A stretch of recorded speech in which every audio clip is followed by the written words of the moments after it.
Presented by Monadic Music.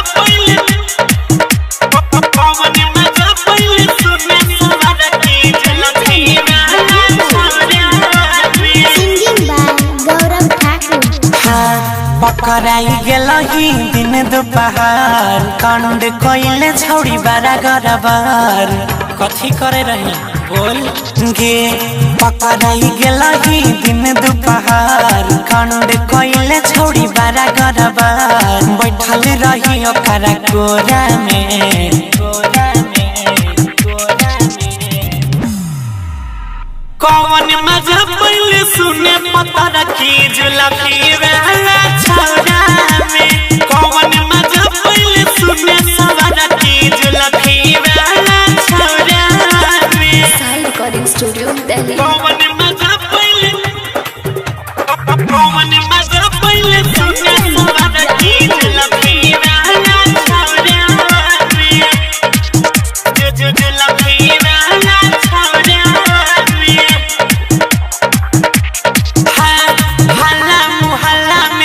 तोरे नाम के पहिना पूरा गम में छी बदनाम के कले तू छौड़िया ऐसन काम गे करले शादी अब भला ही जवान गे बोल त बर तुहारी लगइयो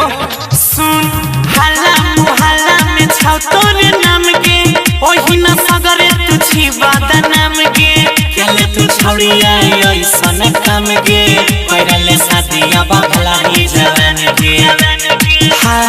मैंने ने सही सही कहे छियो बात नहीं छोड़ला कहूता कुछ तोरा में कौन मजा पहले सुने पता रखी जुलफी वाला छौरा में कौन मजा पहले सुने सवार रखी जुलफी वाला छौरा में कौन मजा पहले सुने सवार रखी जुलफी वाला छौरा में जुलफी वाला छौरा में Sai Recording Studio, Delhi. करई छही पाप वाला करम गे नस कर देबे तू सबके धर्म गे माई बाबू के तू पगड़ी बचावे सुधारे रहन नहीं हुए बेशरम गे आदत सुधार ले हे कोई करई छही पाप वाला करम गे नस कर देबे तू सबके धर्म गे माई बाबू के तू पगड़ी बचाइए सुधारे रहन नहीं हुए बेशरम गे तोरा पसंद खाली गौरव छगे दम छगे हनी सन्नी के हथौरा में